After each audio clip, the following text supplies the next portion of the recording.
Alors bonjour tout le monde.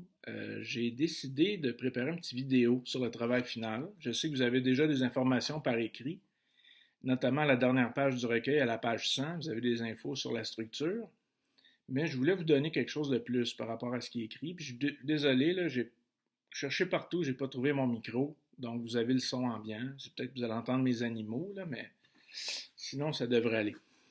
Alors, le travail final. Je vous rappelle que c'est un travail qui est comparatif et argumentatif. Autrement dit, vous n'aurez pas de questions de style examen traditionnel. Genre expliquer comment Freud comprend telle chose ou que veut dire Descartes par je pense donc je suis. C'est ce genre de réponse-là où vous devez seulement donner de la matière. C'est pas de ça dont il va être question dans le travail final. Les questions vont porter sur l'ensemble des thèmes qu'on a vus. Puis, comme vous allez avoir à en choisir certaines, ça vous donne un certain pouvoir, une marge de manœuvre. Tu sais, si vous vous dites, moi, ce qui m'intéresse dans le cours, c'est plus l'aspect scientifique, bien, il va y avoir des questions sur Descartes, sur le posthumanisme. Si c'est les arts, bien, il va y avoir des questions sur les surréalistes. Si c'est la psychologie, il va y avoir des questions sur Freud. Donc, par votre choix de questions, vous allez probablement pouvoir traiter du thème que vous voulez traiter. Euh, je parle un peu plus de la structure.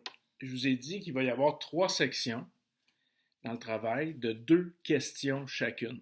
Donc, dans chacune des 3 sections, je vous propose 2 questions et à chaque fois, vous devez répondre à une d'entre elles. OK? Donc, une question à répondre par section. L'examen est sur 30%, donc chacune de vos 3 réponses va être sur 10. Ça va faire le 30% au total. Puis ce que je veux faire dans cette vidéo-ci, c'est, premièrement, tantôt, je vais vous montrer le travail, puis ça, c'est pas la version finale. Je n'ai pas mis les questions du test lui-même. Mais vous allez avoir une idée physiquement à quoi ça ressemble. Puis je vais donner un exemple de question qui ne sera pas dans le test, mais qui a la même forme que celle que je vais mettre dedans. Mais justement, la forme du travail, je peux vous le montrer, là. À la page 1, vous allez avoir, bon, c'est sûr, le truc pour écrire votre nom. Il va y avoir une introduction un petit peu sur le travail. Je vais vous souhaiter une bonne suite parce que c'est la dernière fois qu'on va se voir dans cette session. Bonne suite au collège, ici avec les 3 notes. Ensuite, ce que je vais faire, c'est que je vais inclure la version à peu près complète des conseils que je vous donne par écrit et présentement sur vidéo. Donc, dans le cahier d'examen, ou c'est pas un cahier, mais dans le document d'examen lui-même, vous allez avoir des conseils sur l'argumentation et tout ça, parce que c'est pas un secret. Encore une fois, vous allez avoir droit à vos notes et à votre recueil de texte. Donc, c'est pas une question de par cœur, c'est pas une question d'aller chercher là-dedans des réponses, c'est pour vous guider, vous aider à développer votre point de vue, développer vos arguments. Chacune des 3 sections va prendre cette forme-là. Vous allez avoir une première section, vous allez avoir 2 questions. Pour l'instant, je ne les ai pas mises parce que c'est pas la version finale ici. 2 questions, vous allez me dire laquelle des 2 vous choisissez et vous allez répondre. Puis, j'ai mis, je pense, à peu près 25 lignes ou 30 lignes. Tu sais, je m'attends à un développement de 15 à 20 lignes à peu près par réponse. C'est un peu comme pour les tests, je vous donne une longueur approximative avec un nombre de lignes. Je ne m'attends pas à ce que chaque ligne soit remplie, mais c'est une idée. C'est une idée générale pour vous guider. Donc, vous avez section 1 avec les lignes. Même chose ici, pardon. Section 2 avec 2 autres questions. Vous en choisissez une et vous répondez. Et la même chose pour la section 3 qu'on voit ici. Donc, vous voyez la structure? 3 sections de 2 questions et vous choisissez à chaque fois une seule. Donc, vous avez un certain contrôle sur les thèmes que vous abordez. Pour le choix de questions, c'est sûr qu'il n'en tient qu'à vous. Là. Je ne vais pas trop vous diriger là-dedans. Mais je pense qu'il y a 2 critères. C'est sûr que l'intérêt personnel devrait être important. C'est-à-dire, si vous dites, moi, je m'intéresse à tel thème, ça pourrait être intéressant de prendre cette question-là. Mais je vous inviterai aussi, peut-être, ce qui peut vous aider à choisir, c'est que demandez-vous si vous avez un point de vue tranché sur un sujet. Parce que des fois, il y a des sujets qui nous intéressent, mais à propos desquels on n'a pas de point de vue si tranché que ça. Puis c'est un travail où il faut prendre position. Il faut défendre un point de vue, faut argumenter. Donc, des fois, l'intérêt n'est pas suffisant parce qu'on se dit, ouais, ça m'intéresse, mais je ne sais pas quel point de vue je pourrais avoir sur ce thème-là. Donc, prenez en considération ces deux critères-là. Un exemple de question que j'aurais pu vous poser, je ne vous poserai pas cette question-là parce que, bon, je ne vais pas donner dans cette vidéo-là les questions elles-mêmes. Mais je vous donne un exemple qui non seulement ressemble aux questions que vous allez avoir, mais qui est lié à la matière de notre cours. Donc, je n'invente pas ça de n'importe où. Supposons que je vous demande, si on distingue la réaction de Socrate et de Galilée après avoir reçu leur verdict de culpabilité à leur procès, on se rappelle, les deux ont été déclarés coupables, ils n'ont pas réagi de la même façon, je pourrais vous demander laquelle des réactions, de ces deux réactions-là, vous préférez et pourquoi. Et là, ce à quoi je m'attends dans votre réponse, je m'attends à deux choses. Puis ça, c'est vrai de toutes les questions que je vais poser dans cet examen-là. Avant de prendre position, je pense que c'est important de résumer les options disponibles. Donner une idée de ce qui est traité par la question. Dans ce cas-ci, c'est la réaction après le verdict de Socrate et Galilée. Donc, moi, je m'attends à ce que dans une question comme celle-là, vous commenciez par résumer les deux réactions. Donc, je ne vais pas tout redire, mais vous savez, Socrate est resté fidèle à son idée jusqu'à la fin. Il ne s'est pas trahi, il n'a pas renié ses idées, de sorte qu'il a fini par être condamné à mort.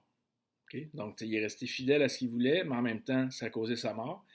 Galilée a accepté de lire ce que l'Inquisition lui a demandé de lire, c'est-à-dire de rejeter officiellement ses idées, de dire qu'il a été un mauvais catholique dans ses travaux, puis de jurer de ne plus en parler, etc.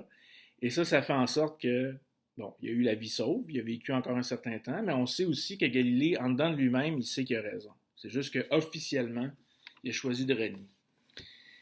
Donc, c'est deux options distinctes, mais il faut commencer par les résumer dans votre réponse, puis après ça, vous pouvez embarquer avec vos arguments.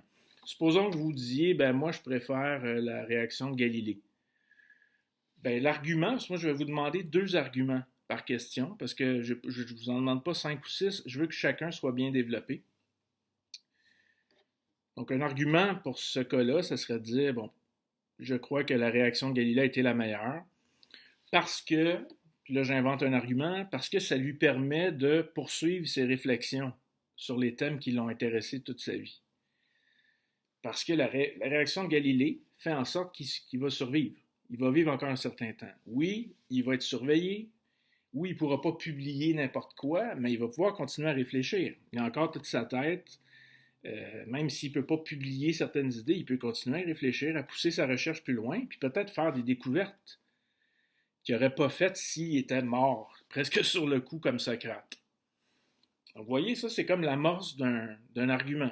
Tu sais, l'argument à propos du fait de la poursuite possible des recherches de Galilée. Supposons maintenant que plutôt vous préférez la réaction de Socrate. Là, ce qu'on pourrait développer comme argument, par exemple, ce serait de dire, étant donné que Socrate reste fidèle à ses idées jusqu'à la fin, ça fait en sorte que ces idées-là vont peut-être avoir un plus grand rayonnement après sa mort parce que ses étudiants vont se dire, oui, mais Socrate, il est resté fidèle à ces idées-là jusqu'à la fin. Ça a vraiment été les thèmes qui l'ont le plus intéressé, ceux qu'il a voulu défendre. Fait que ça va peut-être donner à ces idées-là une espèce de rayonnement, comme je disais. Tu sais, ces élèves vont vouloir les reprendre, les diffuser, en parler. Alors que si Socrate s'était renié à la dernière minute, peut-être que ça aurait jeté une espèce de petit nuage négatif au-delà de son parcours. Puis là, les gens se seraient demandé, est-ce qu'il est vraiment authentique, ce gars-là? Est-ce qu'il pense vraiment ce qu'il dit? Alors que là, vu qu'il est resté fidèle, peut-être que lui, il n'est plus là, malheureusement, mais peut-être que ses idées pourraient circuler encore plus. Donc, vous voyez, ça, c'est un exemple de question qui ne sera pas comme telle dans le travail, mais qui exige une comparaison puis une argumentation. Je ne vous demande pas de me résumer, de dire, comment les deux ont-ils réagi? Non, je vous demande, on connaît les deux réactions, résumez-les et ensuite choisissez celle qui vous semble préférable. Les questions que je vais vous proposer dans l'examen, ça va être de cet ordre-là. Okay? Je ne vais pas prendre cette question-là, mais vous allez trouver des variantes à propos de tous les thèmes qu'on a vus. C'est sûr qu'on a vu plus que 6 thèmes, mais dans une même question, je peux aborder plusieurs thèmes. Parce qu'ici, là, j'ai abordé Galilée, Socrate, mais je pourrais aborder, je sais pas, moi, les romantiques et les existentialistes, Nietzsche et Freud, dans une même question, qui comparent.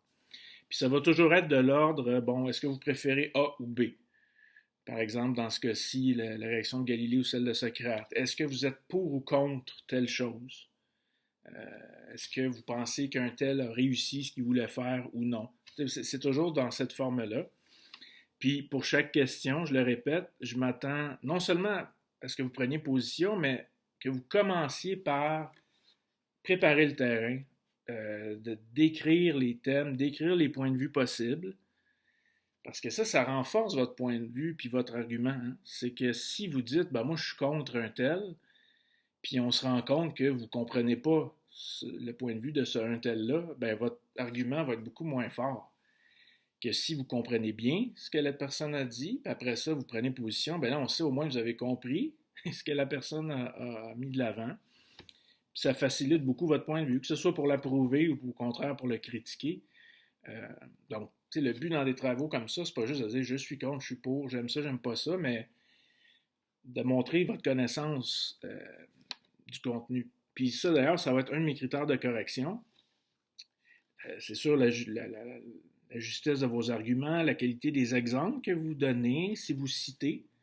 Parce que pour appuyer un argument, on peut citer quelqu'un. Vous pouvez prendre un morceau de texte qui vient appuyer ce que vous dites. Vous pouvez donner un exemple qui peut être tiré de la vie quotidienne. Tant que c'est convaincant, c'est bon. Puis je vais évaluer aussi la compréhension de la matière, parce que ça a beau ne pas être un examen, les questions portent toutes sur des thèmes qu'on a vus, donc il faut que vous vous serviez bien du contenu qu'on a vu, en incluant tout ce qui est nécessaire, mais en n'en mettant pas de trop non plus, parce que souvent les questions vont porter sur quelque chose d'assez précis. Ce ne sera pas juste de dire, bon, qui entre Descartes et Freud dans l'absolu vous préférez? Non, non, ça va être sur un aspect. Donc, ce ne sera peut-être pas nécessaire de me dire tout ce que vous savez sur Descartes, tout ce que vous savez sur Freud, etc. Il faut faire un choix, il faut faire un tri, puis garder juste ce qui est pertinent. Puis la dernière chose aussi que je veux vous dire, c'est que je vous demande un point de vue dans le travail final, mais au sens strict, ce n'est pas votre point de vue qui est évalué. Autrement dit, si je reprends la question inventée là, que j'ai proposée tantôt, que vous préfériez la réaction de Galilée ou celle de Socrate, ça ne change absolument rien pour votre note. Je vous dis tout de suite. Si vous critiquez Descartes ou la Métrie, ou si vous les aimez, ça ne change absolument rien. Moi, c'est l'argumentation puis la compréhension des thèmes. Donc, tous les points de vue sont possibles. Okay? Il n'y a pas de point là-dessus. Vous pouvez aimer ou pas aimer tout ce qu'on a vu. Mais les arguments, à eux, ils ne s'équivalent pas. Il y a des bons arguments puis il y a des mauvais arguments. De sorte que quelqu'un pourrait être, je ne sais pas moi, pour Nietzsche puis avoir 82, puis quelqu'un pourrait être contre Nietzsche puis avoir 82%. C'est pas le point de vue comme tel. Je vous en demande un point de vue, je veux que vous prononciez, mais vous n'avez pas à vous couper les cheveux en quatre en vous demandant, bon, quel point de vue pourrait m'amener la meilleure note. Demandez-vous plutôt, quel point de vue va m'amener à développer les meilleurs arguments. C'est surtout ça qui m'intéresse. Donc, il faut que le point de vue soit là, mais ce qui est évalué, c'est comment vous le justifiez. Quelle compréhension vous avez de la matière. Est-ce que vous critiquez quelqu'un en transformant sa pensée? Si oui, c'est mauvais. Je vais mettre dans les petits conseils là, d'éviter les sophismes. Ça, c'est comme des raccourcis argumentatifs qu'on prend pour essayer d'être convaincant, mais qui ne sont pas justes. C'est quand on caricature le point de vue de l'adversaire. On le rend plus bizarre pour pouvoir mieux le critiquer. Des généralisations hâtives. C'est quand on prend juste deux exemples, puis là, on déduit de ça une immensité de conclusions. Ça ne marche pas, c'est pas justifié. Donc, c'est ça. C'est l'argumentaire qui m'intéresse, c'est la compréhension. Et bon, je ne suis pas inquiet, je suis sûr que ça va bien se passer, mais je pense que ça vaut la peine. Si vous voulez réécouter même cette vidéo quelques fois, relisez aussi les conseils que je vous ai donnés à la page 100 du recueil de texte. Puis selon moi, vous allez arriver pour le travail final sans être trop inquiet. C'est pas des questions pièges. C'est des questions, il me semble, intéressantes, j'espère en tout cas. Là. C'est des débats, puis des positions potentiellement différentes là, que les étudiants peuvent prendre. C'est ça qui m'intéresse, moi, quand je lis vos travaux à la fin de la session. Alors sur ce, je vous souhaite une bonne préparation et on se revoit bientôt. Bye.